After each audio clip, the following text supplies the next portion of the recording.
박서연은 거울 앞에서 우아하게 틀어올린 밝은 생머리를 매만지고는 거울 속 자신에게 미소 지었다. 27, 아름답고 생기 넘치는 그야말로 한창인 나이였다. 1년 전 민준과 결혼했고 시내 종합병원에서 내과 의사로 일하고 있었다. 인생의 모든 것이 마땅히 그래야 할 모습으로 흘러가는 듯했다. 침대 위에는 시어머니 최은숙 여사가 아들과의 결혼기념일 선물이라며 준 바로 그 드레스가 놓여 있었다. 이탈리아에서 왔다는 화려한 에메랄드빛 실크 드레스였다. 실크는 저녁 햇살을 받아 물결처럼 빛났고 손가락 사이로 물처럼 스르르 흘러내렸다. 에메랄드 색조는 서연의 눈동자 색과 완벽하게 어울렸다. 시어머니는 3일 전 특유의 연극적인 몸짓으로 상자를 건넸다. 이거 이탈리아에서 온 거란다. 얘야, 최 여사는 며느리가 포장을 푸는 것을 지켜보며 말했다. 특별히 널 위해 주문 제작한 거야? 내가 워낙 아담하잖니. 44 사이즈 맞지? 서연은 그때 그 정확함에 내심 놀랐다.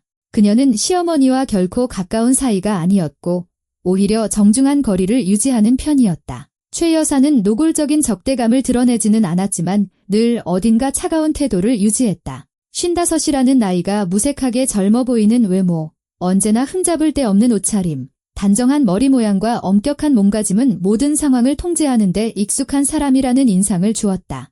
어머님, 정말 멋져요? 감사합니다. 애서연은 우아한 재단과 훌륭한 바느질을 뜯어보며 감사 인사를 전했다. 남편 민준이 웃었다. 어머니가 신경 좀 쓰셨네. 칭찬으로 받아들여 서연아 훤칠한 키에 넓은 어깨, 서글서글한 미소와 선한 갈색 눈을 가진 남자. 민준은 건설회사에서 엔지니어로 일하며 돈도 잘 벌었다. 두 사람은 2년 전 학회에서 처음 만났다. 서연은 심혈관 질환 예방에 대한 발표를 맡았고 민준은 상사를 따라 참석했던 것이다. 그는 끈질기면서도 섬세하게 구애했고 6개월 만에 청혼했다. 이제 서연은 처음으로 그 드레스를 입어보려 했다. 오늘은 금요일, 대학 동기들이 시내 중심가의 고급 레스토랑 궁에서 만나기로 약속한 날이었다. 약속 시간은 저녁 7시, 1시간도 채 남지 않았다. 드레스는 몸에 완벽하게 맞아떨어져가는 허리와 우아한 어깨선을 돋보이게 했다. 서연은 거울 앞에서 한 바퀴 돌아보며 만족스러워했다. 실크의 감촉이 피부에 기분 좋게 차가웠고 미끄러지는 느낌이 호사스러웠다. 그녀는 스틸레토 힐을 고르고 작은 핸드백을 든 뒤 현관으로 향했다. 민주는 어제 아침 일찍 출장을 떠났다. 일요일에나 돌아올 터였다. 그는 낮에 전화해서 친구들과 좋은 시간 보내고 너무 늦지 말라고 당부했다. 레스토랑은 샹들리에의 부드러운 불빛과 고급스러운 음식 향기로 서연을 맞았다. 테이블에는 이미 대학 동기인 수진, 유미, 지혜가 앉아 있었다. 모두 의대 동기였고 졸업 후 각자 다른 전문 분야로 흩어졌지만 우정은 계속 이어오고 있었다. 서연아, 수진이 자리에서 벌떡 일어나며 외쳤다. 너 정말 눈부시다. 이 드레스, 시어머니 선물이야. 서연이 의자에 앉으며 미소 지었다. 시어머니 복도 많다. 유미가 안경을 고쳤으며 말했다. 우리 시어머니는 내가 요리 못한다고 은근히 압박하면서 주방용품만 사주시는데 다들 웃음을 터뜨렸고 대화는 편안하게 흘러갔다. 일 얘기, 여름 휴가 계획, 공통된 지인들의 최근 소식들을 나누었다.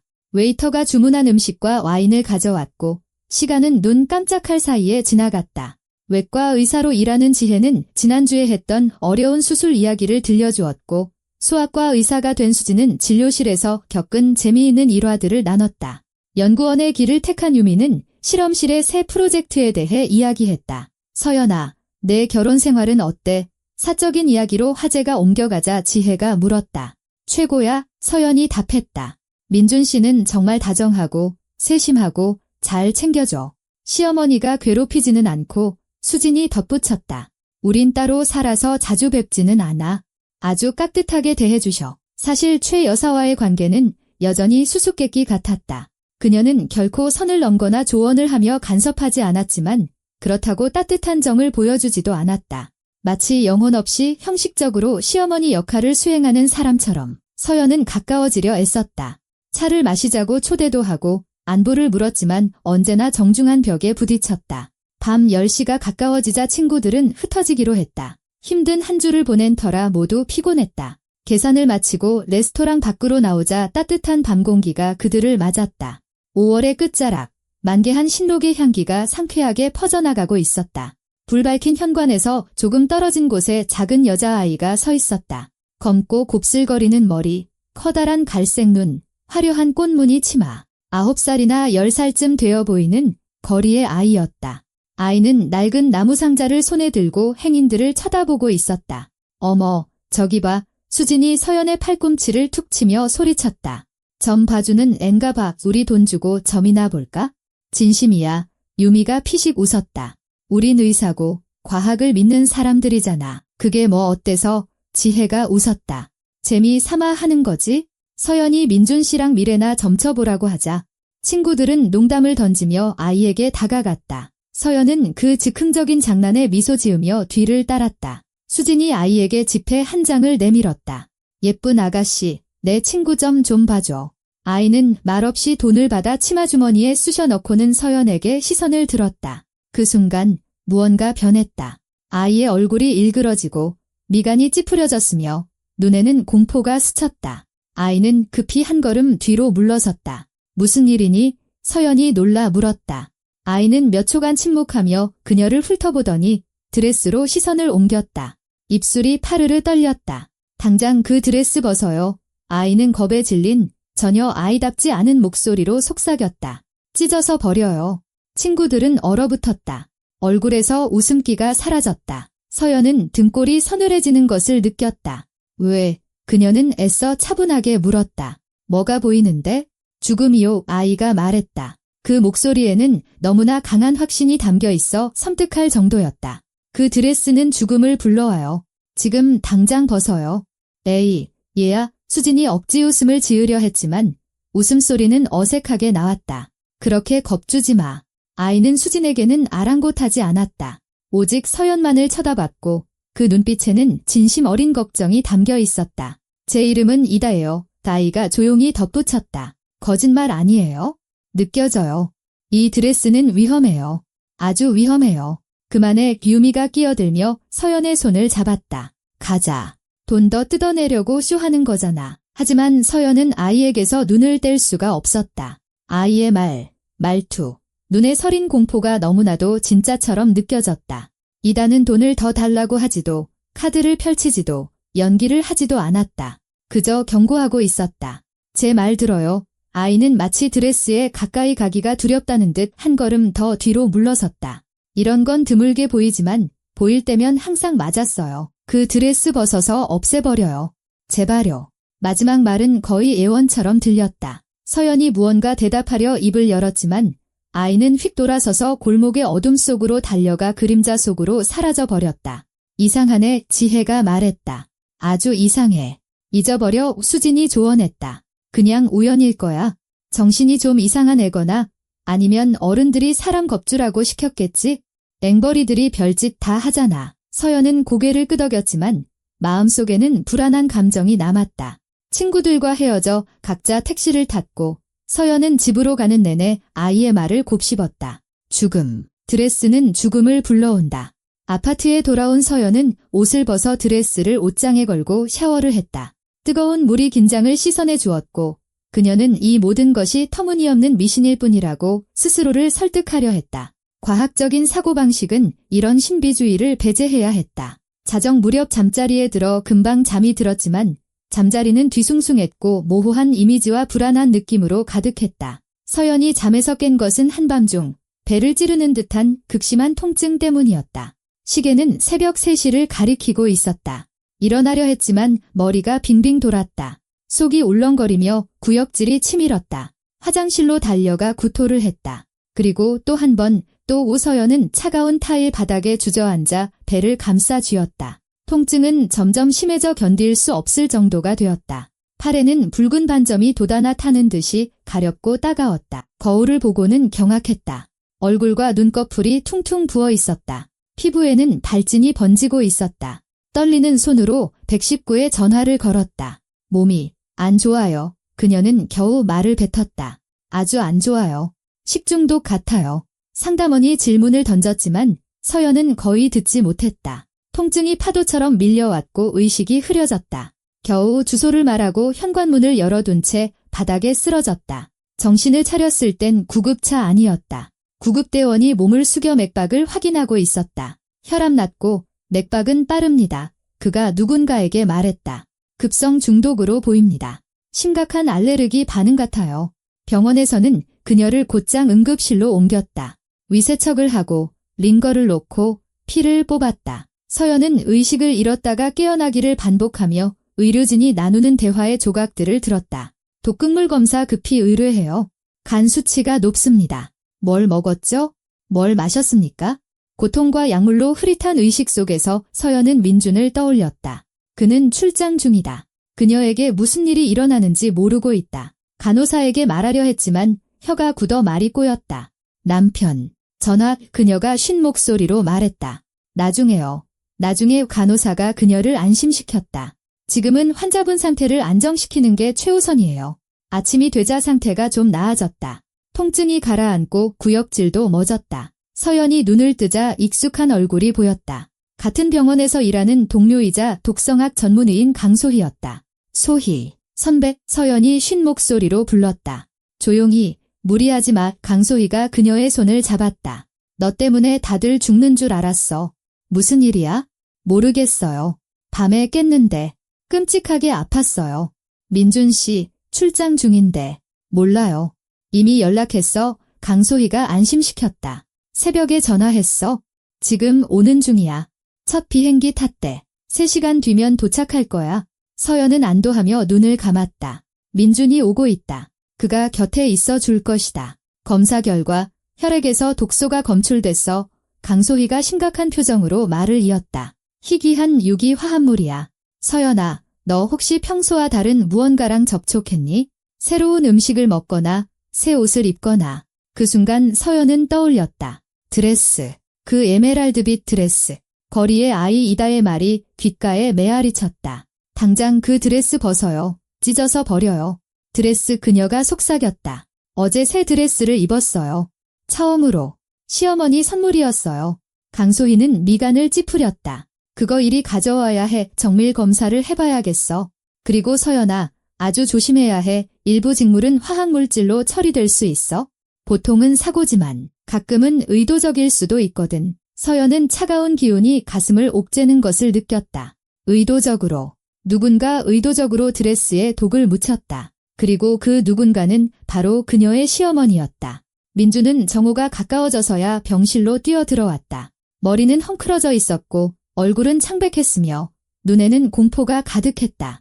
출장에서 돌아와 옷도 갈아입지 못한 채였다. 떠날 때 입었던 바로 그 정장 차림이었다. 서연아. 그는 침대로 달려와 그녀의 손을 붙잡았다. 세상에, 무슨 일이야? 전화 받고. 내가 중독으로 응급실에 있다고 해서 난 정말 그의 목소리가 갈라졌다. 서연이 그의 손가락을 꽉 쥐었다. 나 여기 있어? 괜찮아. 살아있어. 무슨 일이 있었던 거야? 민주는 그녀를 보았고 서연은 그의 눈에 고인 눈물을 보았다. 의사 선생님들이 너 죽을 수도 있었다고 했어? 대체 뭐였어? 뭘 먹은 거야? 뭘 마셨어? 아무것도 아니야. 서연은 몸을 일으키려 했고 민준이 재빨리 등 뒤에 베개를 받쳐주었다. 그러니까 친구들이랑 레스토랑에서 평범한 저녁 식사를 했어? 하지만 음식 때문이 아니야. 그럼 뭔데? 서연은 남편을 바라보았다. 어떻게 말해야 할까? 그의 어머니가 준 선물이 자신을 거의 죽일 뻔했다고 어떻게 설명해야 할까? 드레스 때문이야. 그녀가 조용히 말했다. 어머님이 주신 그 드레스. 민주는 즉시 이해하지 못했다. 무슨 드레스? 에메랄드빛 실크 드레스. 우리 결혼기념일 선물. 어제 처음 입었어. 근데 그게 뭐 어쨌다고? 독이 묻어 있었어. 어떤 독소로 처리된 거야? 소희 선배가 확인했어. 내 피에서 희귀한 독이 나왔대. 민준의 얼굴이 더욱 창백해졌다. 그럴 리가 없어. 어머니가 그럴 리가? 민준 씨. 서연이 그의 손을 더 꽉 쥐었다. 나도 믿고 싶지 않아. 하지만 사실이야. 드레스는 독에 오염되어 있었고 거의 날 죽일 뻔했어. 그리고 그 드레스를 내게 준 유일한 사람은 당신 어머니야. 민주는 침대 옆 의자에 주저앉아 두 손으로 얼굴을 감쌌다. 아니야, 아니야. 뭔가 잘못된 걸 거야. 우연일 거라고. 공장에서 화학약품에 문제가 있었을 수도 있잖아. 소희 선배 말이 그런 물질은 섬유 생산에 사용되지 않는데 이건 의도적으로 한 거래? 의도적으로. 민주는 그녀를 보았고 그의 눈에는 공포가 서려 있었다. 설마 우리 엄마가 널 죽이려고 했다는 거야? 나도 뭘 생각해야 할지 모르겠어. 하지만 당신이 그 드레스를 여기로 가져와서 정밀 검사를 받게 해야 해. 옷장에 걸려 있어. 장갑 끼고 비닐봉지에 넣어서. 옷감에 손대지 마. 민주는 여전히 충격에 휩싸인 채 고개를 끄덕였다. 알았어. 지금 바로 갈게. 그리고 서연아, 그는 몸을 숙여 그녀의 이마에 입을 맞췄다. 정말 무서웠어. 병원에서 전화 왔을 때 널 잃는 줄 알았어. 아니러. 그녀가 힘없이 미소 지었다. 나 튼튼해. 그리고 경고도 받았어. 무슨 경고? 서연은 레스토랑 앞에서 만난 소녀 이다와 그녀가 했던 말에 대해 이야기했다. 민주는 들을수록 더욱 혼란스러운 표정이 되었다. 그러니까 어떤 여자아이가 내가 중독될 거라고 예언했다는 거야? 예언이 아니야. 느낀 거지? 위험을 보고 내게 경고해 준 거야? 말도 안 돼. 민준이 속삭였다. 이 모든 게 말도 안 돼. 그는 드레스를 가지러 떠났고 서연은 천장을 바라보며 누워 있었다. 생각은 엉클어졌지만 한 가지는 분명했다. 그녀의 인생은 방금 급격하게 변했다. 그리고 앞으로는 가족이 될 뻔했던 사람에 대한 끔찍한 진실을 마주해야 했다. 민주는 1시간 뒤 커다란 비닐봉지를 손에 들고 돌아왔다. 마치 안에 폭탄이라도 든 것처럼 팔을 쭉 뻗어 들고 있었다. 남편의 얼굴은 굳어 있었다. 그는 복도에서 기다리던 강소희에게 봉지를 건넸다. 내가 말한 대로 고무장갑 끼고 가져왔어. 서연아. 강소희는 고개를 끄덕이며 봉지를 받아 실험실로 사라졌다. 민주는 병실로 돌아와 아내의 침대 옆 의자에 앉았다. 무슨 말을 해야 할지 몰라 침묵이 흘렀다. 몸은 좀 어때? 그가 마침내 물었다. 괜찮아. 약이 효과가 있나 봐. 배는 아직 아프지만 소희 선배 말로는 일시적인 거래. 우리가 제때 대처해서 다행이래. 제때 김민준이 힘없이 반복했다. 세상에, 서연아. 내가 그때 구급차를 부르지 않았다면? 그런 생각하지 마. 나 살아있잖아. 다 괜찮을 거야. 하지만 정말 괜찮을까? 서연은 남편을 보며 그가 내면에서 얼마나 갈등하고 있는지 알 수 있었다. 그의 어머니, 그를 낳고 기르고 언제나 곁에 있었던 여인. 정말 그녀가 살인을 저지를 수 있을까? 3시간 뒤 강소희가 돌아왔다. 그녀 곁에는 백발의 턱수염을 기른 나이든 남자가 함께 있었다. 병원의 수석 화학 분석가인 임철수 교수였다. 두 사람의 얼굴은 어두웠다. 들어가도 될까요? 강소희가 병실을 들여다보며 물었다. 네, 그럼요. 서연은 몸을 일으키려 했다. 민준이 재빨리 등 뒤에 베개를 하나 더 받쳐주었다. 임 교수는 서류 폴더를 꺼내 안경을 썼다. 결과가 나왔습니다. 그가 서론 없이 말했다. 드레스의 옷감은 유기화합물 계열의 독성 물질로 처리되었습니다. 열대 식물에서 추출한 알칼로이드의 파생물로 아주 희귀한 종류입니다. 섬유산업에서는 절대 사용되지 않죠.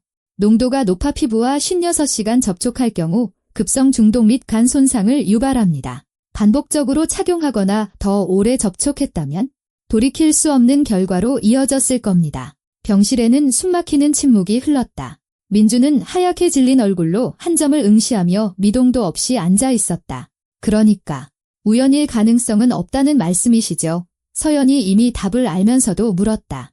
없습니다. 임 교수가 고개를 저었다. 이 물질은 특별히 합성하거나 희귀식물에서 추출해야만 얻을 수 있습니다. 옷감을 처리하는 데는 화학 및 독성학에 대한 전문 지식이 필요하고요. 누군가 의도적이고 전문적으로 저지른 일입니다.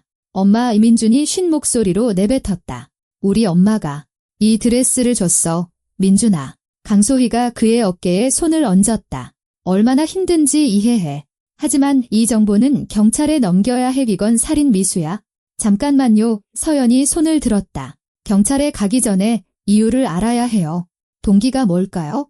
최 여사님은 제게 노골적인 적의를 보인 적이 없어요. 네, 차갑고 거리를 두셨지만 그게 살인의 이유는 될 수 없잖아요. 동기는 항상 있습니다. 임 교수가 말했다. 돈, 유산, 질투, 복수. 무엇이 원인이 될 수 있었을지 생각해보세요. 그때 민준이 갑자기 고개를 번쩍 들었다. 유언장이 그가 말했다. 아버지의 유언장. 무슨 유언장이요? 서연이 물었다. 민주는 자리에서 일어나 병실을 서성이다 창가에 멈춰 서서 아래로 펼쳐진 도시를 내려다보았다. 제 아버지 김영철 회장님은 2년 전에 돌아가셨어요. 돌아가시기 전 1년 동안 좀 이상하셨죠. 의사들은 치매 초기 증상이라고 했고요. 아버지는 아주 특이한 조건이 달린 새 유언장을 작성하셨어요. 자세히 말해줘요. 서연이 재촉했다. 아버지의 먼 친척, 그러니까 삼촌뻘 되는 분의 손녀인 신혜원이라는 여자와 결혼해야만 제가 모든 유산을 상속받게 되어 있어요. 수십억 원에 달하는 상가 건물과 은행 예금이죠. 만약 그녀와 결혼하지 않으면요? 민준이 아내에게로 몸을 돌렸다. 그럼 2년의 유예 기간이 주어져요. 만약 제가 다른 여자와 결혼하면 2년 안에 이혼하고 다시 생각할 시간이 있는 거죠. 2년이 지나도 제가 여전히 예원이가 아닌 다른 여자와 결혼한 상태라면 아버지의 전 재산은 저소득층을 돕는 자선 재단에 기부됩니다. 강소희는 그 기막힌 사연에 입을 벌렸다. 세상에, 완전 막장 드라마네. 그래서 그 기간이 언제 끝나는데? 6월 12일, 한 달 뒤에요. 민준이 서연을 바라보았다. 서연아, 난 한 번도 그 돈을 원한 적 없어. 어머니께도 100번은 말했어. 아버지 유산 따위는 신경 안 쓴다고. 나 혼자서도 잘 벌고 우리 부족한 거 없잖아. 하지만 어머니는 그 재산이 재단으로 넘어간다는 걸 받아들이지 못하셨어. 그럼 동기가 있었네요. 서연이 천천히 말했다. 기한이 만료되기 전에 나를 제거하는 것, 당신은 사별한 호라비가 되고 신혜원과 결혼해서 유산을 상속받는 거죠. 말도 안 돼. 민준이 주먹으로 창틀을 내리쳤다. 엄마가 그렇게까지 탐욕스러울 리 없어. 내 선택을 그렇게까지 무시할 리가 없다고. 자신의 아들에게 무엇이 필요한지 자기가 더 잘 안다고 확신한다면 그럴 수도 있지. 강소희가 조용히 말했다. 내 경험상 별별 사람 다 봤어. 민준아. 사람들은 스스로가 선한 의도로 행동한다고 믿으면서 끔찍한 짓을 저지르기도 해. 서연은 피로감을 느끼며 베개에 기댔다. 모든 조각이 끔찍한 그림으로 맞춰지고 있었다. 차갑고 계산적인 최 여사는 며느리가 아들의 유산 상속에 방해가 된다고 판단했다. 어딘가에서 독이 묻은 드레스를 주문해 그럴듯한 명목으로 선물했다. 그리고 서연이 그 드레스를 입고 서서히 중독되기를 기다렸다. 죽음은 자연사처럼 보였을 것이다. 갑작스러운 질병, 간부전, 누가 드레스를 의심했겠는가? 증거를 찾아야 해요. 서연이 말했다. 드레스 감정 결과도 중요하지만 그것만으로는 부족해요. 이 살인 도구를 만든 사람을 찾아야 해요. 그 사람과 당신 어머니 사이의 연결고리를요. 어떻게요? 민준이 무력하게 물었다. 문자 메시지, 이체 내역, 어머니가 옷감 처리를 주문했다는 걸 보여줄 무언가가 필요해요. 당신 어머니 컴퓨터에 접근할 수 있어요? 아니요. 하지만 어머니 댁 열쇠는 있어요? 그럼 거기에 들어가서 살펴봐야 해요. 뭐라도 찾아야죠. 서연아, 너 방금 죽을 뻔했어. 민준이 반대했다. 넌 누워서 회복해야 해. 난 의사예요. 내게 뭐가 필요한지는 내가 알아요. 그녀가 반박했다. 그리고 난 정의를 원해요. 당신 어머니가 날 죽이려 했다면 그 대가를 치러야 해요. 그러려면 증거가 필요하고요. 임 교수가 헛기침을 했다. 제가 공식 감정 보고서를 작성하겠습니다. 하루 이틀 정도 걸릴 겁니다. 이 서류가 있으면 경찰에 신고할 수 있지만 물론 추가 증거가 있다면 더 좋겠죠. 감사합니다. 서연이 고개를 끄덕였다. 화학 분석가가 떠나자 강소희가 침대 가장자리에 걸터앉았다. 정말 내가 직접 하려는 거야? 위험해. 최 여사님이 자기 계획이 실패했다는 걸 알면 다시 시도할 수도 있어? 바로 그렇기 때문에 빨리 움직여야 해요. 서연이 답했다. 어머니가 내가 병원에 있다는 사실도 우리가 독에 대해 안다는 사실도 모를 때 움직여야죠. 우리에게 유리한 상황이에요. 알게 될 거야. 민준이 지적했다. 언젠가는 내가 영원히 숨어 지낼 수는 없잖아. 그럴 생각 없어요? 하지만 며칠의 시간이 필요해요. 소희 선배, 저 여기 얼마나 더 있어야 해요? 의학적으로는 최소 3일이야. 간이 회복되는지, 독소가 몸에서 완전히 빠져나갔는지 확인해야 해. 3일, 서연이 반복했다. 그 시간 안에 증거를 찾아서 경찰에 가야 해요. 민주는 다시 의자에 앉아 아내의 손을 잡았다. 무서워, 그가 고백했다. 이 모든 게 사실일까 봐. 우리 엄마가 살인자라는 게 내가 어떻게 그걸 감당하며 살아야 하지? 나랑 같이 살 거잖아. 서연이 그의 손가락을 꽉 쥐었다. 우리 함께 이겨낼 거야? 저녁에 민준이 잠시 씻고 쉬러 집에 간 사이 서연은 친구 수진에게 전화했다. 서연아, 괜찮아? 친구의 걱정 어린 목소리에 그녀는 미소를 지었다. 살아있어. 저기, 혹시 그 드레스 갖고 겁주던 여자애 기억나? 당연하지. 세상에, 설마 걔 말이 맞았던 거야? 완벽하게 맞았어. 드레스에 독이 있었어. 나 지금 독극물 중독으로 병원에 입원해 있어. 뭐라고? 수진이 숨을 헐떡였다. 말도 안 돼? 말이 돼. 그래서 내 도움이 필요해. 걔 이름 기억나? 이다. 자기 이름이 이다라고 했어? 걔를 찾아야겠어. 얘기해봐야 해. 걔는 증인이야. 내게 경고해줬잖아. 퇴원하면 찾아볼 생각이야. 내가 도울게. 수진이 약속했다. 그런데 서연아, 누가 그런 짓을 한 거야? 누가 드레스에 독을 묻힌 건데? 아직 확실하진 않지만 우리 시어머니가 의심돼. 수진은 한동안 말이 없었다. 왜? 돈 때문에. 유산. 얘기하자면 길어. 만나서 얘기해줄게. 전화를 끊고 서연은 협탁에 휴대폰을 내려놓았다. 창밖으로 땅거미가 지고 있었다. 병실은 조용했고 멀리 복도에서 들려오는 소리만이 간간이 들렸다. 서연은 최 여사에 대해 생각했다. 그 여자는 언제나 차가워 보였지만 사악해 보이지는 않았다. 속을 드러내지 않았지만 잔인해 보이지는 않았다. 어떻게 사람을 이렇게까지 잘못 볼 수 있을까? 아니면 거액의 돈 앞에서는 사람이 변하는 걸까? 다음 날인 일요일, 민주는 아침 일찍 찾아왔다. 보온병에 집에서 직접 끓인 따뜻한 닭죽을 담아왔다. 그는 곁에 앉아 손을 잡아주고 대화로 아내를 즐겁게 해주려 애썼지만 서연은 그의 마음이 온통 생각과 불안으로 가득 차 있음을 알 수 있었다. 어머니께 전화했어요. 그녀가 물었다. 아니, 무슨 말을 해야 할지 모르겠어? 드레스에 대해 묻기 시작하면 뭔가 이상하다는 걸 눈치채실 거야. 전화하지 않아도 의심하실걸요. 당신 출장에서 돌아왔는데 을에 전화했어야 하잖아요. 민주는 생각에 잠겼다. 내 말이 맞아? 전화할게. 아무 일 없다고 할게. 출장은 성공적이었고 잘 지내신다고 묻고 내 얘기는 아무것도 안 할게. 내가 집에 있고 다 괜찮다고 생각하시게끔. 좋아요.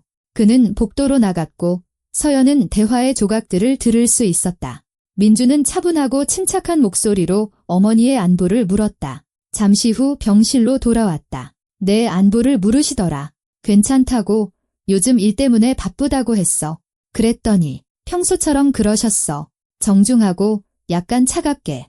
이상한 점은 전혀 못 느꼈어. 어머니가 영화 속 악당처럼 말할 거라고 기대했어요. 서연이 슬프게 미소 지었다. 끔찍한 짓을 저지르는 사람들도 종종 아주 평범해 보여요. 일요일 저녁, 강소희가 좋은 소식을 가져왔다. 검사 결과가 좋아지고 있어? 간 수치도 정상으로 돌아오고 있고 독소도 거의 다 배출됐어. 이틀만 더 있으면 퇴원해도 돼. 다행이다에 서연은 안도감을 느꼈다. 치명적인 양은 아니었나 보네요. 넌 그 드레스를 5시간 입었어. 만약 한 번 더 입었거나 더 오래 입고 있었다면 강소희는 말을 끝맺지 않았지만 의미는 분명했다. 그 여자아이 덕분이에요. 이다. 그 애가 말 그대로 내 목숨을 구했어요. 희귀한 재능이네. 강소희가 말했다. 물건에서 뿜어져 나오는 위험을 느끼다니. 그런 얘기를 들어본 적은 있지만 항상 지어낸 이야기라고 생각했어. 이제 보니 진짜였네. 월요일 아침 민준이 다시 병원을 찾았을 때 서연에게는 이미 계획이 있었다. 오늘 저녁에 당신이 어머니 댁에 가는 거예요. 그녀가 말했다. 그냥 찾아뵙고 싶었다고 하면서 대화로 시선을 끄세요. 그동안 제가 집에 몰래 들어가서 컴퓨터랑 서류, 단서가 될 만한 모든 걸 살펴볼게요. 서연아, 넌 병원에 있잖아. 어떻게 거기까지 가려고? 소희 선배한테 몇 시간만 외출 허락해달라고 부탁할게요. 집에 물건 가지러 가야 한다고요? 어머니 댁이랑 우리 집이랑 멀지 않잖아요. 말도 안 돼. 어쩔 수 없어요. 민준 씨, 우리에겐 시간이 별로 없어요. 질질 끌수록 어머니가 뭔가를 의심하고 증거를 없앨 가능성만 커져요. 민준은 한참 동안 말이 없다가 고개를 끄덕였다. 알았어. 하지만 뒷문 열쇠를 줄게. 저녁이 되자 서연은 강소희에게 허락과 함께 조심하라는 엄중한 당부를 받고 병원을 나섰다. 평범한 옷으로 갈아입고 모자 아래로 머리를 감췄다. 마치 탐정 소설의 주인공이 된 기분이었다. 이렇게 무서운 상황이 아니었다면 우스웠을 것이다. 민주는 이미 어머니 댁에 도착해 있었다. 그녀는 그의 메시지를 확인했다. 서연은 최 여사의 집으로 차를 몰아 모퉁이에 주차하고 민준이 준 열쇠로 뒷문을 열었다. 집 안은 고요했다. 거실에서 목소리가 들려왔다. 민준이 어머니와 대화하고 있었다. 서연은 조용히 서재로 숨어들어 문을 닫았다. 다행히 암호가 걸려있지 않은 컴퓨터를 켰다. 이메일을 열고 편지들을 훑기 시작했다. 별다른 내용은 없었다. 그러다 보관한 폴더를 발견하고 클릭한 순간 숨을 멈췄다. 화학 전문가라는 발신자로부터 온 이메일들이 있었다. 서연은 첫 번째 메일을 열었고 세상이 빙빙 도는 것 같았다. 독소 주문, 옷감 처리, 서비스 비용에 대한 내용이 담긴 대화였다. 1,000만 원, 만남, 세부 사항, 기한. 서연은 미친 듯이 휴대폰으로 모든 이메일을 촬영했다.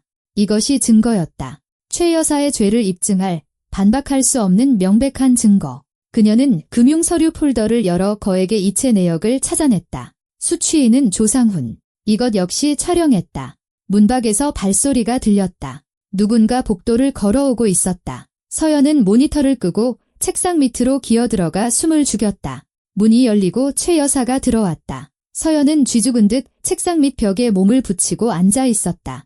최 여사는 옷장으로 걸어가 문을 열고 서류철 하나를 꺼냈다. 서연에게는 그녀의 실내화 신은 발과 서류를 뒤적이는 소리만 들릴 뿐이었다. 1초가 1년처럼 길게 느껴졌다. 마침내 시어머니는 문을 닫고 나갔다. 서연은 1분 정도 더 기다리며 귀를 기울였다. 거실의 목소리가 다시 이어졌다. 최 여사는 아들에게 돌아간 것이다. 서연은 조심스럽게 책상 밑에서 기어나와 모든 것을 촬영했는지 확인하고는 소리 없이 뒷문으로 향했다. 5분 뒤 그녀는 차 안에 앉아 극도의 긴장감에 떨고 있었다. 민준에게 메시지를 보냈다. 모든 거 끝났어요. 나갈게요. 그가 거의 즉시 답장을 보냈다. 알았어. 서연이 병원으로 돌아오자 걱정스러운 얼굴의 강소희가 그녀를 맞았다. 그래서 뭐 찾았어? 서연은 휴대폰의 사진들을 보여주었다. 조상훈이라는 화학자와의 대화 내용이에요. 1,000만 원을 받고 독이 묻은 드레스를 주문 제작했어요. 이건 이체 내역이고요. 강소희는 사진들을 훑어보았고 그녀의 얼굴은 점점 어두워졌다. 이건 반박할 수 없는 증거야? 이걸 가지고 경찰에 가야 해. 당장 내일. 네, 내일요. 지금은 민준 씨와 얘기를 좀 해야겠어요. 민준은 최 여사가 그를 보내준 늦은 밤에야 도착했다. 그는 완전히 지쳐 보였다. 어땠어요? 서연이 물었다. 힘들었어. 앉아서 어머니랑 대화하는데 머릿속에서는 이 여자가 내 아내를 죽이려 했다. 내 어머니가라는 생각만 맴돌았어. 어떻게 그럴 수가 있지? 이상한 행동 같은 건 없었고요. 없었어. 평소와 똑같았어. 일은 어떤지, 너는 어떤지 물었어. 난 내가 괜찮고 일 때문에 바쁘다고 했지? 어머니는 고개를 끄덕이면서 안부 전해줘라고 하셨어. 마치 아무 일도 없었던 것처럼. 서연은 그에게 이메일 사진들을 보여주었다. 민주는 읽을수록 얼굴이 하얗게 질려갔다. 지연성 물질. 효과는 서서히 나타날 것. 세상에. 어머니는 모든 걸 계획했어. 모든 걸 그리고 실행범의 이름까지 있네. 조상훈. 내일 우리는 이 증거들과 임 교수님의 감정보고서를 가지고 경찰서에 갈 거예요. 만약에 민주는 말을 고르며 머뭇거렸다. 만약에 내가 먼저 어머니와 직접 얘기해 본다면 어떨까? 어쩌면 어머니가 인정하고 설명해 줄지도 몰라. 민준 씨, 안 돼요. 서연이 그의 손을 잡았다. 당신이 비난하며 다가가면 어머니는 모든 걸 부인하거나 남은 증거를 없애거나 아니면 도망치려 할 거예요. 우리에겐 경찰이 필요해요. 공식적인 수사가요. 하지만 내 어머니잖아. 당신 아내를 죽이려 했던 사람이에요. 서연이 단호하게 상기시켰다. 당신이 얼마나 고통스러운지 이해해요. 하지만 용서할 수 없는 일도 있어요. 눈 감아줄 수 없는 일이요. 민주는 고개를 떨궜다. 알아. 내 말이 맞아? 그냥 마음이 갈기갈기 찢어지는 것 같아. 밤새 잠을 설쳤다. 서연은 내일 일어날 일들을 머릿속으로 되새기며 거의 잠들지 못했다. 경찰, 공식적인 고발, 시어머니의 체포. 모든 것이 나쁜 꿈처럼 비현실적으로 느껴졌다. 다음 날인 화요일 아침, 그들은 지역 경찰서로 향했다. 임 교수는 그들에게 도장과 서명이 찍힌 두툼한 공식 감정보고서 폴더를 건네주었다. 서연은 이메일 대화와 이체 내역 출력물을 챙겼다. 당직 형사인 중년의 황동준 팀장이 그들의 이야기를 주의 깊게 듣고 서류를 검토하고 사진들을 살펴본 뒤 몇 가지 질문을 던졌다. 심각한 사건이군요. 그가 마침내 입을 열었다. 독극물을 이용한 살인 미수. 모든 것이 사실로 확인되면 피의자는 최대 15년형을 선고받을 수 있습니다. 모든 것이 사실입니다. 서연이 단호하게 말했다. 독이 묻은 드레스, 감정보고서, 대화 내용, 이체 내역이 있습니다. 그리고 증인도 있고요. 어떤 증인이죠? 이다라는 이름의 여자아이요. 제가 중독되기 전에 드레스의 위험성에 대해 경고해줬어요. 그 드레스가 죽음을 부른다고 봤어요. 황 팀장은 눈썹을 치켜 올렸다. 영적인 능력이 있는 여자아이라. 법정에서 가장 신뢰할 만한 증인은 아니지만 그 아이가 그 자리에 있었다는 거죠. 제 친구들도 그 아이의 말을 들었고요. 확인 가능합니다. 알겠습니다. 친구분들 연락처를 주시면 진술을 받도록 하죠. 이제 처음부터 모든 것을 순서대로 말씀해 주십시오. 서연이 진술했고 황 팀장은 기록했다. 민주는 아버지의 유언장, 최근 몇 주간 어머니의 이상한 행동, 그리고 신혜원이 어머니 댁에 들어와 살게 된 사실에 대해 덧붙였다. 신혜원 씨 형사가 반복했다. 아버지 유언장에 따라 당신이 결혼해야 했던 바로 그 여성이군요. 네, 민준이 확인했다. 어머니가 한 달 전쯤 동반자 삼아 지낸다며 자기 집으로 불렀습니다. 알겠습니다. 당신 아내의 대체자를 준비하고 있었던 거군요. 전형적인 동기입니다. 장애물을 제거하고 이득을 취한다. 유언장 기한이 언제 만료됩니까? 6월 12일입니다. 3주 반 뒤죠.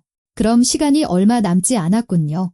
서둘렀던 겁니다. 그래서 그렇게 극단적인 방법을 쓴 거고요. 황 팀장은 혼잣말처럼 고개를 끄덕였다. 좋습니다. 형사사건으로 입건하겠습니다. 피의자와 그 화학자 조상훈을 체포할 겁니다. 서류를 작성하고 검찰의 영장을 받아야 합니다. 내일 아침에 체포작전을 실행하겠습니다. 왜 오늘이 아니죠? 서연이 물었다. 서류 작업에 시간이 필요합니다. 절차상 형식적인 절차를 준수해야 하거든요. 걱정 마십시오. 피의자는 어디 가지 않을 겁니다. 우리가 자신을 쫓고 있다는 사실을 모르니까요. 네, 모릅니다. 민준이 답했다. 오늘도 전화했는데 평소와 같았습니다.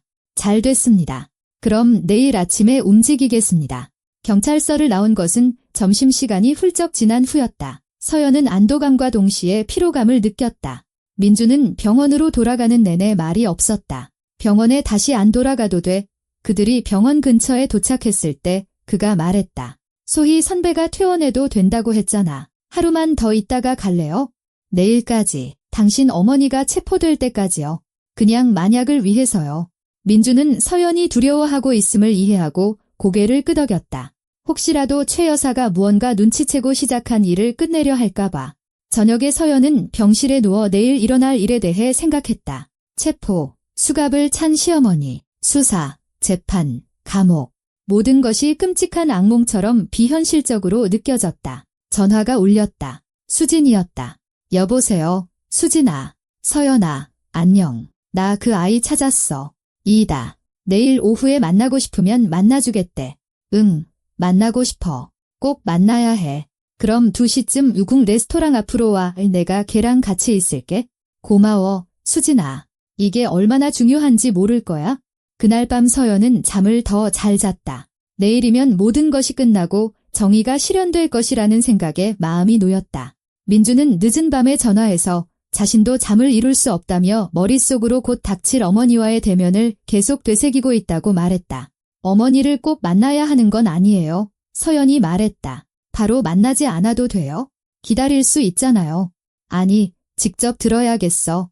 왜 그랬는지, 어떻게 그럴 수 있었는지, 답을 듣기 전까지는 날 괴롭힐 질문들이야.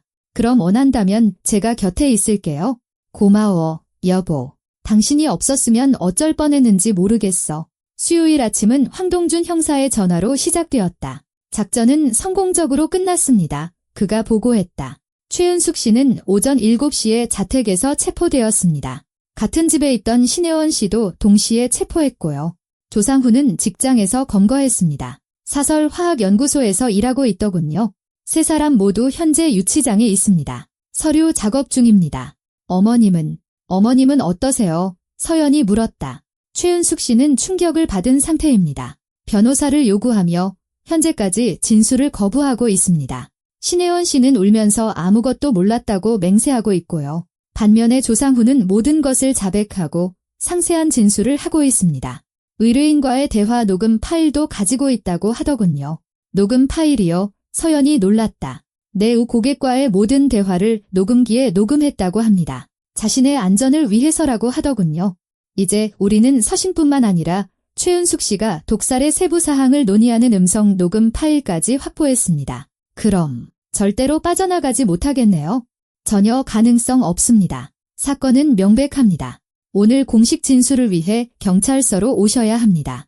점심 먹고 가겠습니다. 서연은 민준에게 전화의 소식을 전했다. 그는 몇 초간 침묵하더니 힘없는 목소리로 말했다. 결국 사실이구나.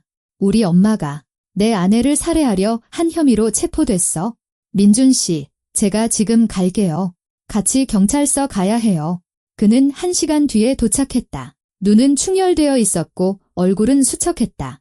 어젯밤 대화 이후 잠을 설친 것이 분명했다.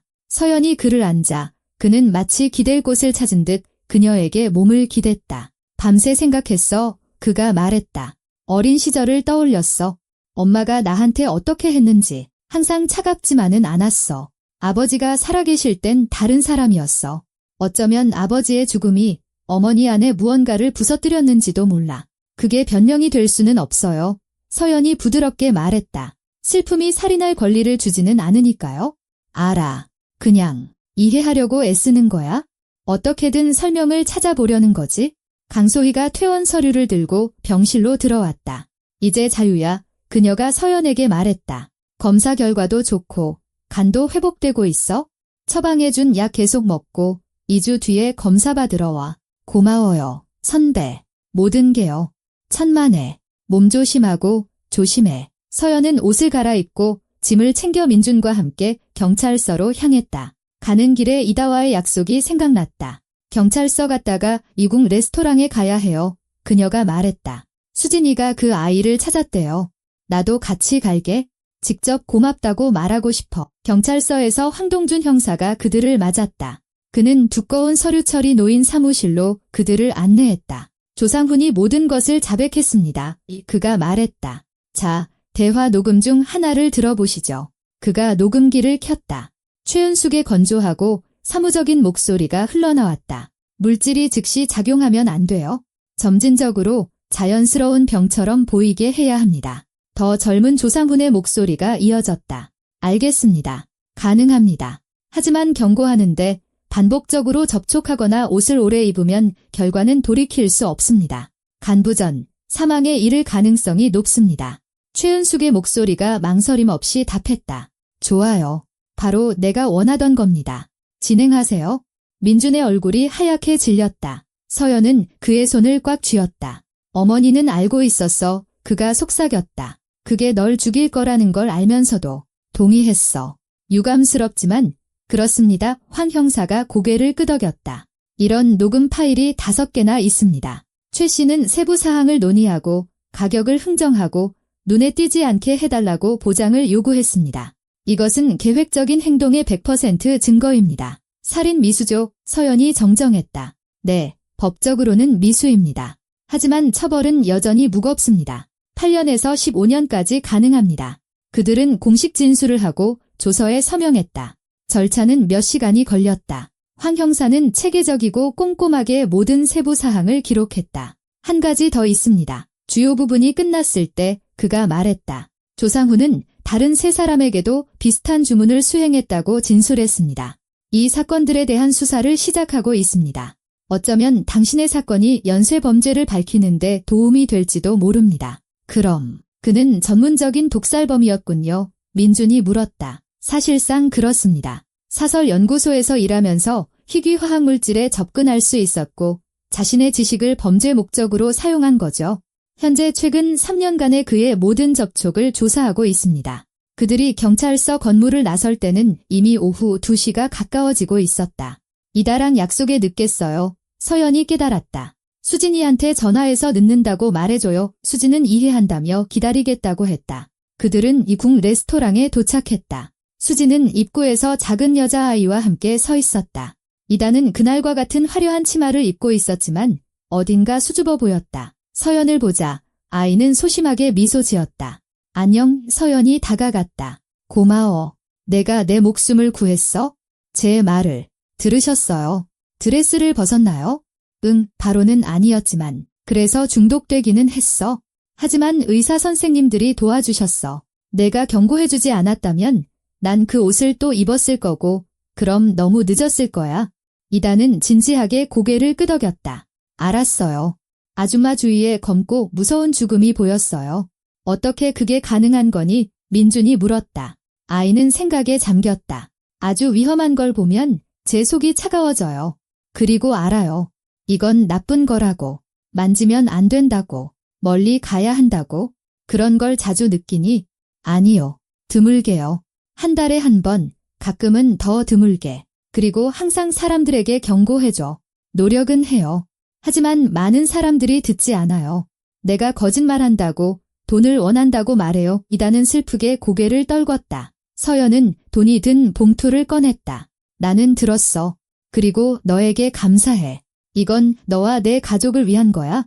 아이는 봉투를 받아 안을 들여다보고는 눈이 동그래졌다. 이건 너무 많아요. 구해준 목숨에 대한 대가야.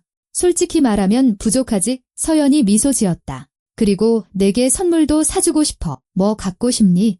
드레스요. 이다가 조용히 말했다. 예쁜 드레스요. 전 한 번도 진짜 예쁜 드레스를 입어본 적이 없어요. 그럼 고르러 가자. 그들은 가장 가까운 아동복 매장으로 들어갔다. 이다는 옷걸이 사이를 걸으며 조심스럽게 옷감을 만져보더니 마침내 레이스가 달린 연분홍색 드레스를 골랐다. 이거요. 그녀는 드레스를 가슴에 꼭 껴안으며 말했다. 입어보렴. 점원이 권했고 이다는 탈의실에서 나와 환하게 빛났다. 드레스는 그녀에게 완벽하게 어울려 마치 작은 공주님처럼 보이게 했다. 정말 예쁘다. 수진이 외쳤다. 진짜 공주님 같네. 민준도 동의했다. 서연은 드레스와 함께 따뜻한 재킷, 신발, 학용품 등 몇 가지 물건을 더 사주었다. 이다는 이 모든 것을 믿을 수 없다는 듯 바라보았다. 마치 꿈을 꾸는 것 같았다. 가게를 나왔을 때 아이는 서연을 꼭 껴안았다. 고맙습니다. 아무도 제게 이렇게 친절하게 대해준 적이 없어요. 내가 친절한 거지?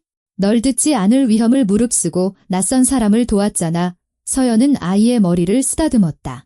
그리고 기억해. 너나 내 가족에게 필요한 게 있으면 나한테 전화해. 여기 내 명함이랑 전화번호야. 그들은 다시 찾아오겠다고 약속하며 헤어졌다. 아이는 선물 꾸러미를 가슴에 안고 집으로 달려갔다.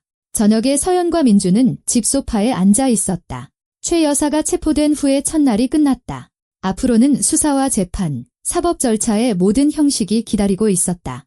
하지만 최악의 상황은 이미 지나간 것 같았다. 내일 형사님이 피의자와 대질 신문이 있을 거라고 했어. 민준이 말했다. 어머니를 만나고 싶어요. 직접 들어야겠어?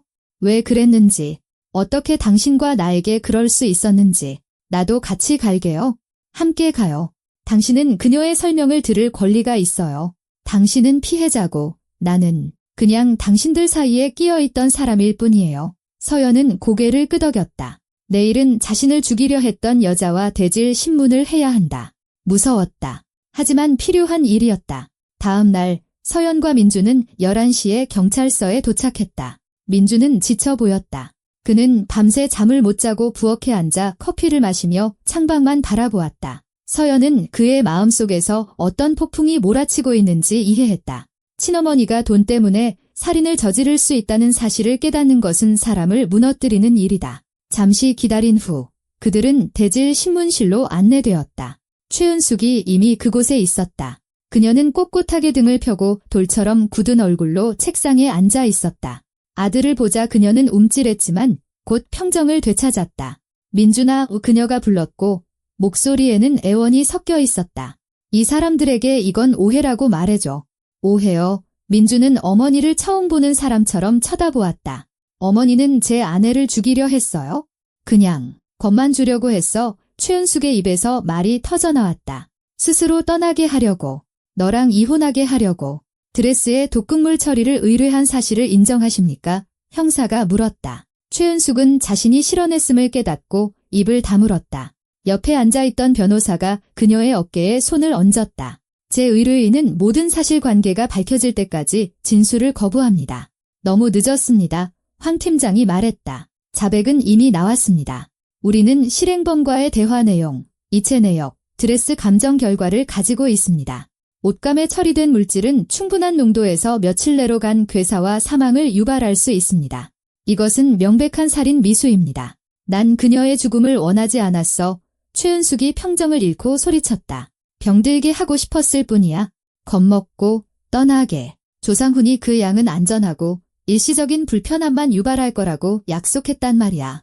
엄마, 제발 그만해요. 민준이 애원했다. 상황만 더 악화시키고 있잖아요.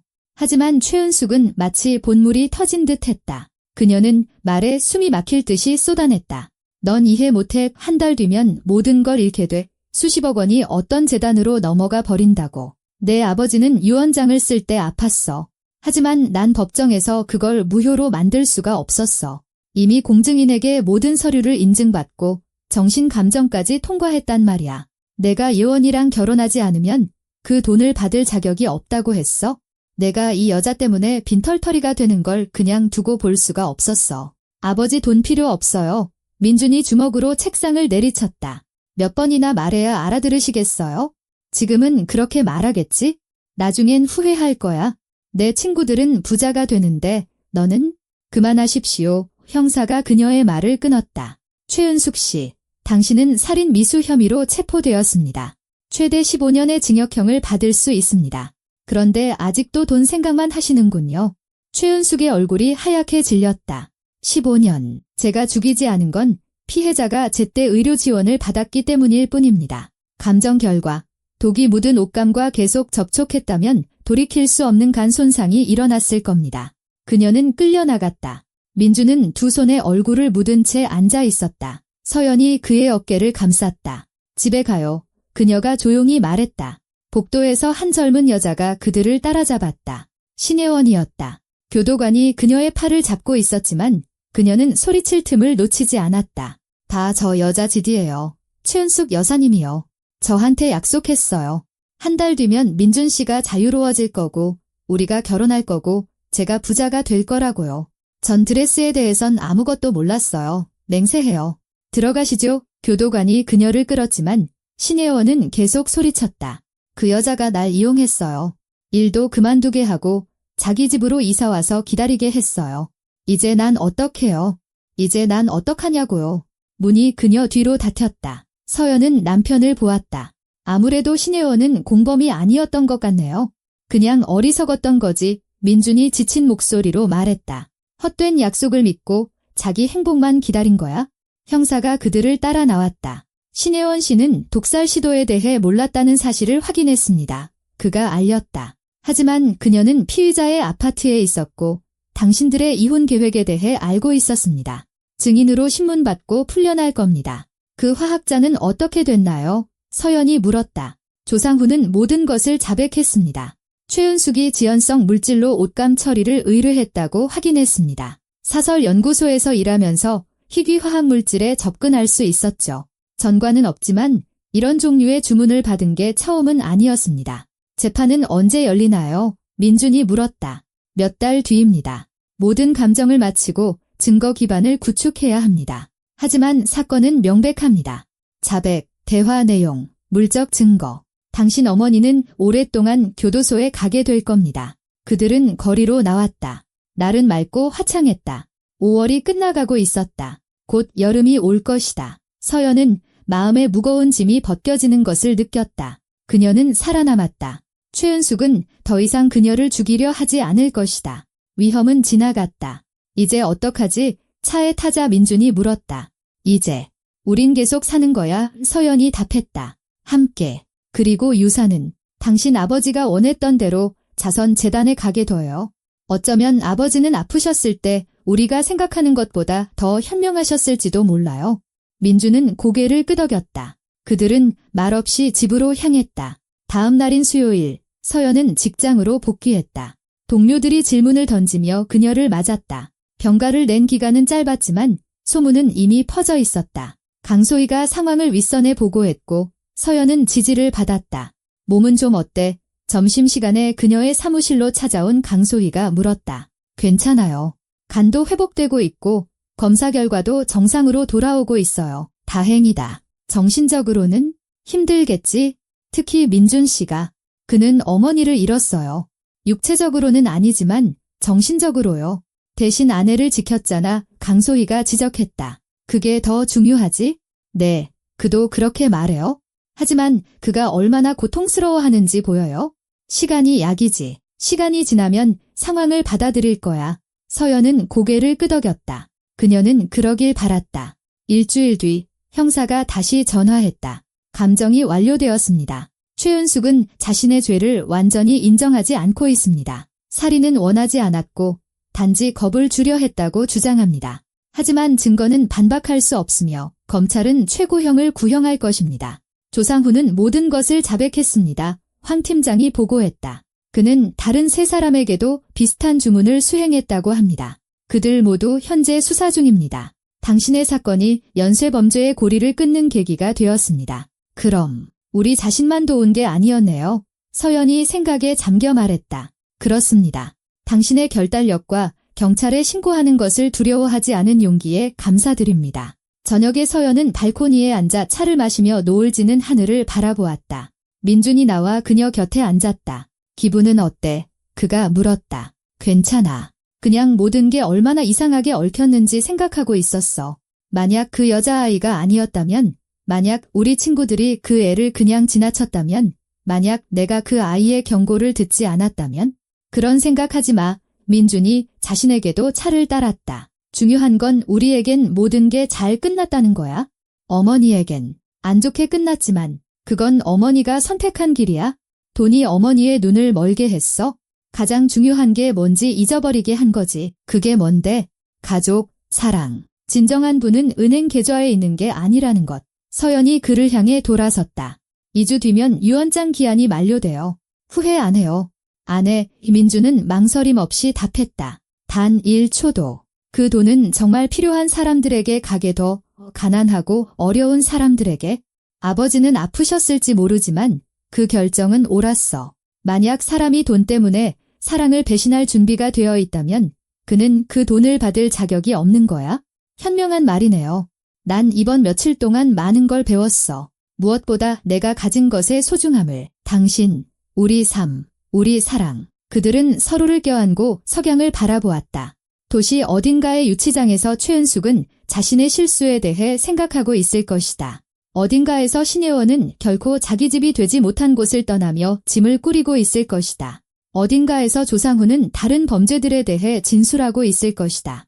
그리고 어딘가에서 작은 소녀이다는 분홍색 드레스를 입고 거울 앞에서 행복하고 근심 없이 빙글빙글 돌고 있을 것이다. 재판은 8월 말에 열렸다. 무더운 여름이었다. 도시는 열기에 허덕였지만 법원 건물 안은 에어컨이 작동하여 시원했다. 서연과 민주는 미리 와서 자리를 잡았다. 서연을 지지하기 위해 온 친구들 수진, 유미, 지혜도 함께였다. 최은숙은 교도관들과 함께 법정으로 들어왔다. 유치장에서 보낸 몇 달 동안 그녀는 눈에 띄게 늙어 있었다. 예전에는 꼼꼼하게 염색했던 머리카락은 이제 은색 뿌리가 자라나 있었다. 얼굴은 수척해졌고 눈 밑에는 그늘이 졌다. 그녀는 법정을 훑어보다 아들에게 시선이 멈췄다.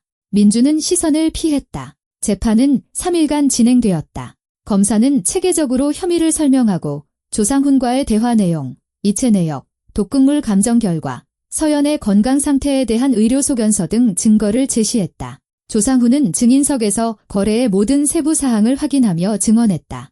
최 씨는 3월 초에 저를 찾아왔습니다. 그가 단조로운 목소리로 말했다. 사람에게 심각한 질병을 유발하지만 즉사시키지는 않는 물질이 필요하다고 했습니다. 효과가 몇 주에 걸쳐 점진적으로 나타나길 원했죠. 저는 피부 접촉 시간에 서서히 축적되는 열대 식물 파생물을 제안했습니다.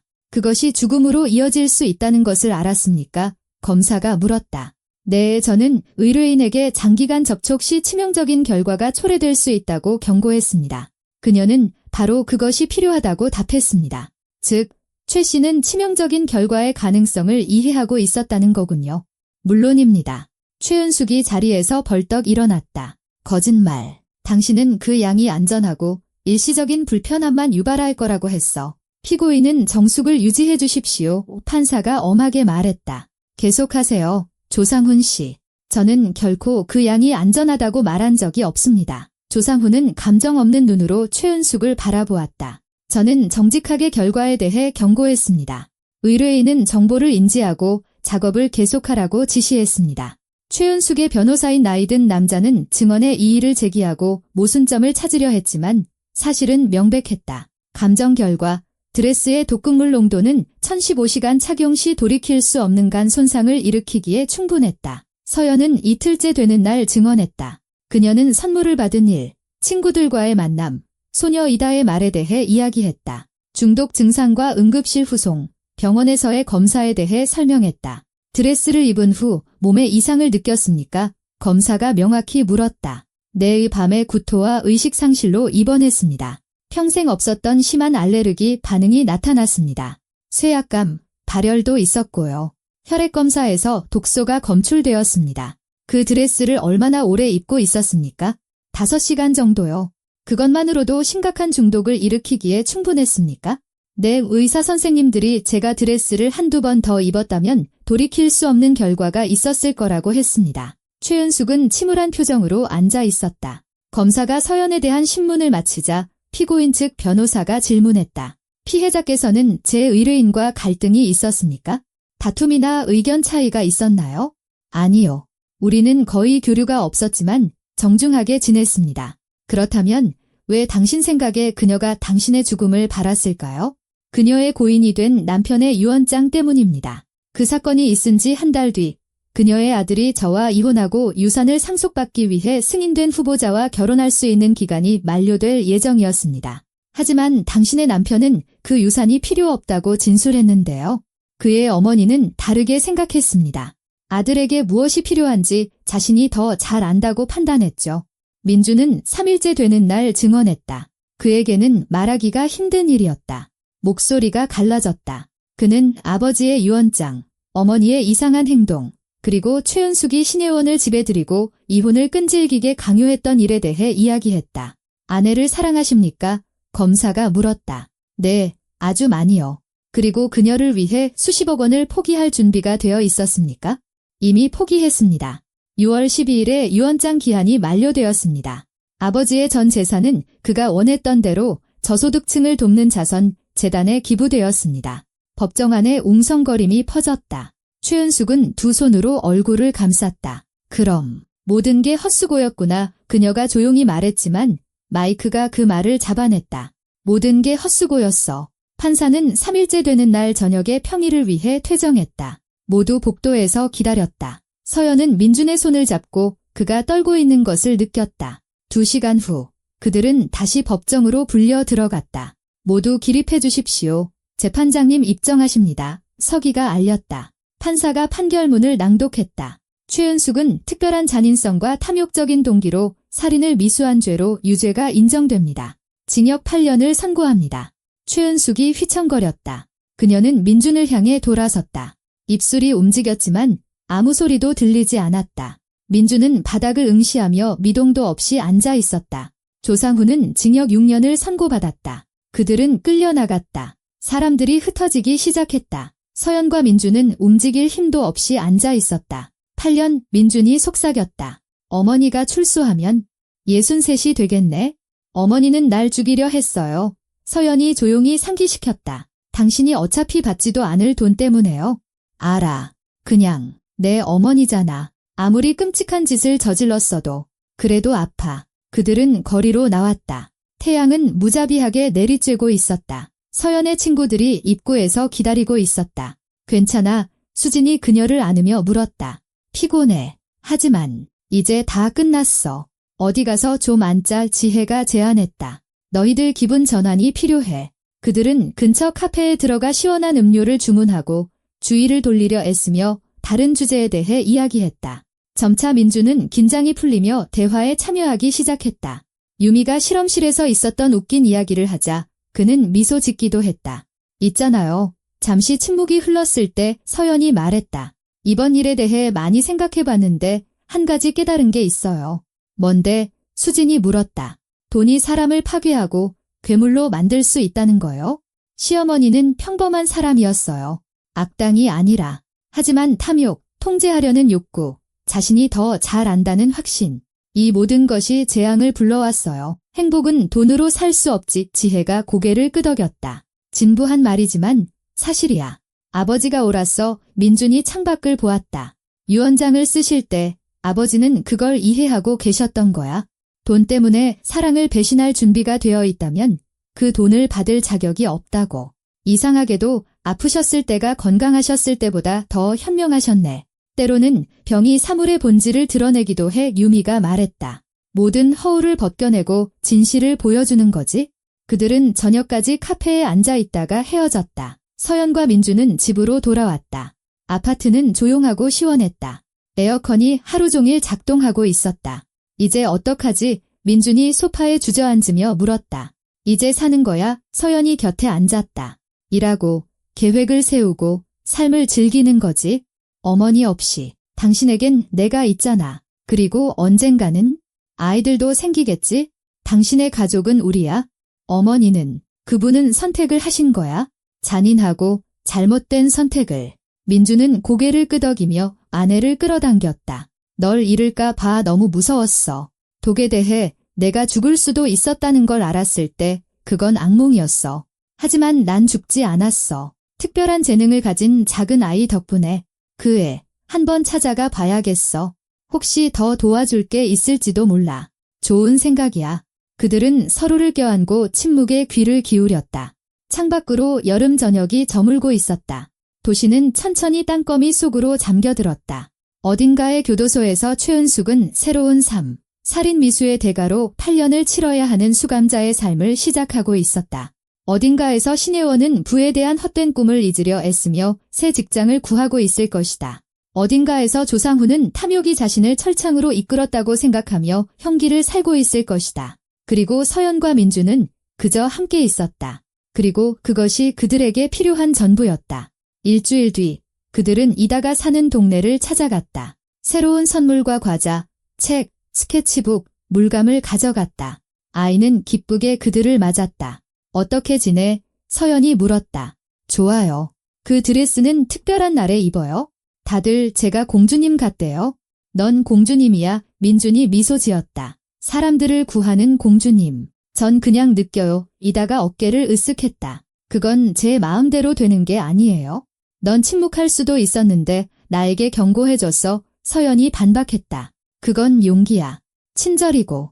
그들은 잠시 더 이야기를 나누고 떠났다. 서연은 만족감을 느꼈다. 자신의 목숨을 구해준 아이는 감사를 받았다. 범죄자들은 처벌을 받았다. 정의는 실현되었다. 가을이 되자 서연은 평범한 일상으로 돌아와 환자를 받고 진단하고 처방전을 내렸다. 삶은 익숙한 궤도에 들어섰다. 민준도 일에 몰두하며 새로운 프로젝트를 맡아 늦게까지 일했다. 그들은 일어났던 일에 대해 말하지 않으려 애썼지만 가끔 밤에 서연이 깨어나면 남편이 잠들지 않고 천장을 바라보는 것을 보았다. 왜 안 자요? 그녀가 속삭였다. 어머니 생각하고 있었어. 어떻게 지내실까? 만나러 가고 싶어요. 모르겠어. 그분은 널 죽이려 했어. 서연아, 내가 어떻게 그걸 용서할 수 있지? 나도 모르겠어요. 하지만 그래도 당신 어머니잖아요. 민주는 말이 없었다. 용서는 어려운 일이었다. 특히 상처가 클 때는 더욱 그랬다. 11월, 서연은 임신 사실을 알게 되었다. 테스트기는 2줄을 보여주었고 그녀는 믿기지 않아 한참을 바라보았다. 그러고는 서재에서 컴퓨터로 작업하던 민준에게 달려갔다. 우리 아기 생겼어요. 그녀가 숨을 헐떡이며 말했다. 민준이 돌아섰다. 즉시 이해하지 못했다. 내가 임신했어요. 우리 부모가 될 거예요. 그는 벌떡 일어나 그녀를 번쩍 들어 올리고 빙빙 돌았다. 서연은 그의 목을 껴안으며 웃었다. 우리 잘할 수 있을까? 그가 그녀를 바닥에 내려놓으며 물었다. 물론이죠. 잘할 수 있어요. 함께라면 뭐든지 해낼 수 있어요. 임신 소식은 모든 것을 바꾸었다. 집은 기쁨과 계획, 꿈으로 가득 찼다. 그들은 이름을 고르고 아기 가구를 사고 방을 꾸몄다. 민주는 더욱 세심하고 다정해졌다. 서연의 얼굴에는 웃음꽃이 피었다. 12월, 민준이 뜻밖의 말을 꺼냈다. 어머니를 뵈러 가고 싶어. 서연은 그를 바라보았다. 확실해요. 응, 할머니가 되신다는 건 아셔야지. 그리고 그분을 용서하려고 노력해보고 싶어. 이 분노가 우리 삶을 망치게 하고 싶지 않아. 그럼 다녀와요. 당신의 어떤 결정이든 지지할게요. 민주는 다음 주에 교도소로 면회를 다녀왔다. 늦은 저녁에 돌아온 그는 피곤했지만 어딘가 더 차분해 보였다. 만남은 어땠어요? 서연이 물었다. 이상했어. 우셨어. 용서를 구하셨고 후회한다고 탐욕이 눈을 멀게 했다고 하셨어. 믿어야 할지 모르겠지만 우리에게 아기가 생길 거라고 말씀드렸어. 그리고 언젠가 어쩌면 그분을 용서할 수 있을지도 모른다고 했어. 그것만으로도 대단한 거예요. 응, 그게 시작이겠지? 새해는 집에서 단둘이 맞았다. 영화를 보고 계획을 세웠다. 지나간 해는 고통과 두려움으로 가득했지만 그들은 이겨냈고 버텨냈다. 그리고 이제 앞에는 아이와 함께 희망과 사랑으로 가득한 새로운 삶이 기다리고 있었다. 5월에 딸이 태어났다. 이름은 아영이라고 지었다. 커다란 눈을 가진 작은 아이는 부모를 깊은 신뢰의 눈빛으로 바라보았고 서연은 눈물이 핑 돌았다. 민주는 딸 곁을 떠나지 않고 팔에 안고 흔들며 자장가를 불러주었다. 최은숙은 교도소에서 편지를 보내왔다. 손녀의 사진을 부탁하며 뉘우치고 있고 그들을 위해 기도하고 있다고 썼다. 민주는 편지를 읽고 한참 생각한 뒤 사진을 보냈다. 서연은 반대하지 않았다. 용서는 길고 각자 자신의 방식대로 그 길을 걷는 것이다. 삶은 계속되었다. 아영은 자라며 미소 짓기 시작했고 옹알이를 했다. 서연은 집에서 딸과 함께하며 엄마가 된 기쁨을 만끽했다. 민주는 승진했다. 그들은 주말을 보낼 교회에 작은 별장을 샀다. 모든 것이 좋았다. 그리고 서연이 딸과 남편, 그들의 집을 바라볼 때 그녀는 단순한 진리를 깨달았다. 진정한 부는 은행 계좌의 돈이나 비싼 물건이 아니었다. 그것은 사랑, 가족, 건강이었다. 사랑하는 사람 곁에서 잠을 깨고 그의 품에서 잠드는 것이었다. 아이의 웃음소리와 따뜻한 여름 저녁의 별장이었다. 민준의 아버지는 유언장을 쓸 때 아팠을지 모르지만 그의 뜻은 그 돈이 필요한 사람들을 도왔으니 결코 헛되지 않았다.